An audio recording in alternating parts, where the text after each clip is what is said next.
épisode de Qui veut être mon associé dans la réalité. On regarde ensemble aujourd'hui le pitch de Cocon. Je vous rappelle que les entrepreneurs qui souhaitent participer peuvent encore le faire. Vous nous envoyez votre pitch vidéo de 1 à 2 minutes à l'adresse team@angelsquare.co et on regardera ça ensemble. Voilà, on se penche tout de suite sur le pitch de Cocon. Bonjour Charles, eh bien je réponds à votre invitation LinkedIn à pitcher et donc je me lance. Donc je m'appelle Pierre et je suis le CEO et le cofondateur de Cocon.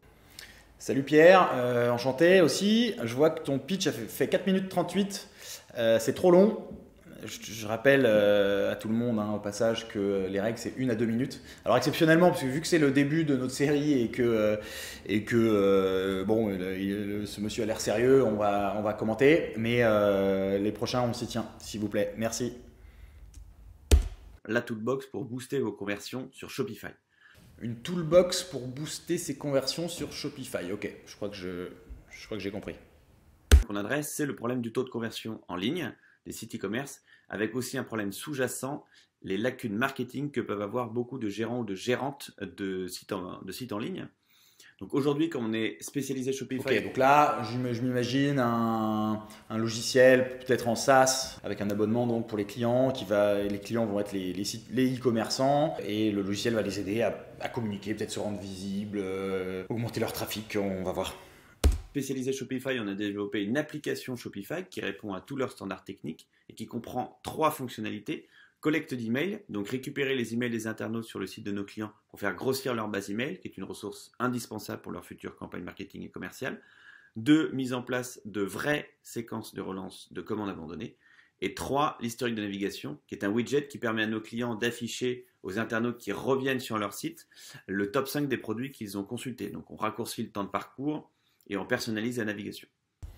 Ok, c'est intéressant, c'est une espèce de CRM un peu clé en main pour des sites e-commerce qui les aident a priori donc à faire des choses assez simples dans le monde du CRM, collecter des adresses, relancer des clients qui ne sont pas allés jusqu'au bout de leur processus d'achat en ligne. Donc c'est intéressant.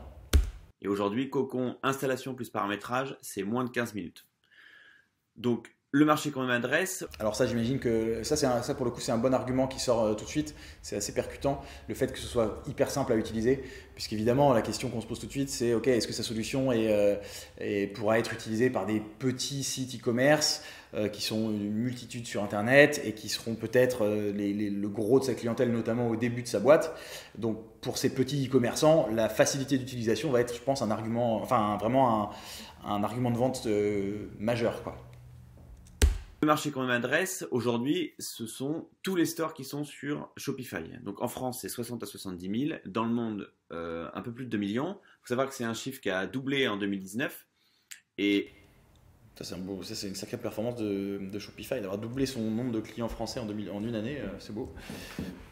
Aujourd'hui, une boutique sur Shopify, c'est 6 applications installées, dont une de marketing automation. Et pour Cocon, les axes de développement futur en termes de marché, c'est… Ok, donc là en fait il vient de dire qu'il y avait 70 000 sites clients en France, qui utilisaient Shopify, et que ces 70 000 sites, en grande proportion, ils utilisent déjà un widget de CRM qui doit être intégré à Shopify. Bon, du coup ça veut dire que c'est de la concurrence pour lui. Oui, il faudrait peut-être qu'il éclaircisse ça. C'est aller s'agréger à d'autres plateformes comme Wixstore, PrestaShop, WooCommerce, etc. Donc en France, on reste à 60-70 000. Par contre, dans le monde, on dépasse les 15 millions. Et sur ce marché, il y a des concurrents. Le marketing automation a le vent en poupe, mais il y a des acteurs historiques. On peut citer Privy, Omnisend, qui sont des solutions assez complètes. Willio, qui est un acteur spécialisé sur la collecte d'emails. Sendingblue, acteur français, mais plutôt B2B. Par contre, le leader aujourd'hui, c'est Klaviyo, qui est une solution d'email marketing avec laquelle c'est pas forcément l'idéal de faire de l'email marketing. Et c'est pas moi qui le dis, c'est une agence Shopify avec qui j'étais en ligne il y a 15 jours, donc qui est agence spécialisée Shopify depuis 10 ans et qui est intégratrice Klaviyo. Parce que Klaviyo, c'est un outil qui est certes très complet, mais qui est aussi complexe. Et ça nous amène du coup aux forces de Cocon. Ok, donc là, il vient de passer toute une grande partie de son pitch à parler de la concurrence. Alors, c'est intéressant, mais sauf que là, je trouve que ça fait un peu peur, parce qu'en fait, on se dit, ok, il y a un marché français de 70 000 clients potentiels qui sont les sites e-commerce qui utilisent aujourd'hui Shopify, même si on peut espérer qu'il y en aura plus demain qui utiliseront Shopify, mais bon, quand même, ça veut dire que c'est pas énorme. Bon, après, en B2B, par définition, il y a moins de clients qu'en B2C, mais voilà, quand même. Et puis surtout, il a cité beaucoup de concurrents. Donc en fait, on se dit, ok, il y a un marché pas énorme avec déjà beaucoup d'acteurs. Donc on se dit, le vrai facteur clé de succès pour sa boîte, ça va être se différencier de ces acteurs, offrir un meilleur service. Mais il y a un gros sujet sur la concurrence, je pense. La force de Cocon, c'est déjà sa grande simplicité d'utilisation. C'est ce qu'on a toujours voulu et c'est ce qu'on veut pour l'avenir. Et c'est ce qui ressort d'ailleurs des premiers utilisateurs qui ont installé Cocon il y a maintenant un mois. Donc ça, évidemment, le meilleur moyen de se faire une opinion sur la facilité d'utilisation de son produit, c'est de le tester, de tester aussi les concurrents. Donc ça demande un peu de boulot, c'est une partie de la due deal qui doit être faite sur une startup. Mais bon, évidemment, tout entrepreneur dira que sa solution est la plus belle et la plus simple. Deuxièmement, on veut développer un module de data science qui va nous permettre de calculer en temps réel l'intention d'achat des internautes, c'est-à-dire le pourcentage de chances qu'a un internaute d'acheter le produit qu'il est en train de consulter. Ça va permettre à nos clients d'aller assez loin dans la personnalisation de leurs actions marketing et commerciales et de prendre en compte cette donnée essentielle. Ok, intéressant. Ça, c'est un truc qu'il n'avait pas spécifié au début de son pitch, le côté big data ou data analyse, parce que là, il parle de prédire les intentions d'achat des internautes. Donc ça, c'est du boulot qui s'éloigne un peu d'ailleurs de sa proposition de valeur initiale du CRM. Il faut faire attention à pas nous perdre. Voilà, il faut faire attention à pas partir dans tous les sens. Je trouve qu'il y a beaucoup d'infos. On se dit, ok, est-ce qu'il veut pas faire trop de trucs avec son logiciel en fait? Ce qui est un vrai risque quand on est entrepreneur et qu'on débute. Il faut pas se disperser, il faut se focus sur les trucs qu'on sait faire et qui ont vraiment de la valeur, quoi. En termes de positionnement de marché, nous, ce qu'on veut, c'est être la solution de marketing automation la plus simple à utiliser pour les stores de 0 à quelques millions. Pour ça, on a une V2. Je pense qu'il dit de 0 à quelques millions de chiffre d'affaires, je pense. Voilà, donc il le dit lui-même, hein, ce qu'ils veulent, c'est faire le produit le plus beau, le plus simple. Évidemment, comme je l'ai dit juste avant, ce sera un des facteurs clés de succès, la différenciation par rapport à la concurrence et des meilleures perfs par rapport à la concurrence. Évidemment, ce que ça implique aussi qu'il faut du coup une équipe technique, notamment solide. Pas que technique d'ailleurs, il faut aussi que la navigation soit bien pensée, il faut que ce soit joli, donc il faut de l'UX design, il faut du web design, enfin, voilà, il faut une équipe vraiment solide pour que ce soit crédible quand il nous dit qu'il va être meilleur que les autres en gros. Et il n'a pas encore dit qui il avait dans son équipe. Une V2 et une V3 prévues d'ici janvier 2023. La V2, c'est rajouter des flots d'automatisation d'envoi d'email à des moments clés du parcours des internautes et avoir un peu de segmentation. La V3, c'est le module de data science dont je vous parle. Là, je trouve qu'il va trop loin dans le détail de ses fonctionnalités. Normalement, un pitch, il doit faire 2 minutes. Il n'a pas besoin d'autant détaillé là. Je trouve que là, ça fait donc 3 minutes qu'on l'entend, qu'on l'écoute déjà.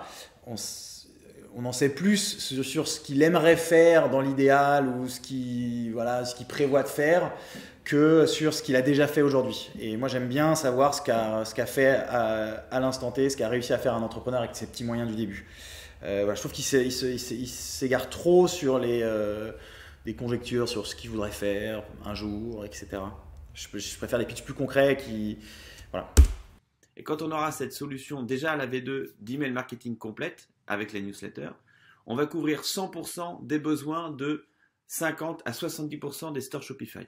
Surtout que quand un entrepreneur dit « quand on aura ça, ça ira », même s'il ne le dit pas exactement comme ça, mais c'est quand même un peu le fond du message, un entrepreneur qui dit « quand on aura ça, ça ira », ça veut dire qu'aujourd'hui, il n'a pas ça et qu'aujourd'hui, ça ne va pas, ou qu'aujourd'hui, il lui manque quelque chose. Les meilleurs pitchs, c'est des entrepreneurs qui disent « voilà, aujourd'hui, je suis bon parce que je fais ça, ça et ça.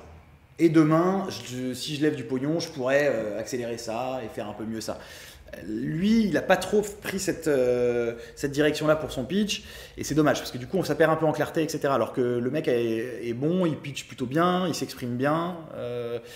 Voilà, je trouve qu'il s'est un peu perdu dans son pitch.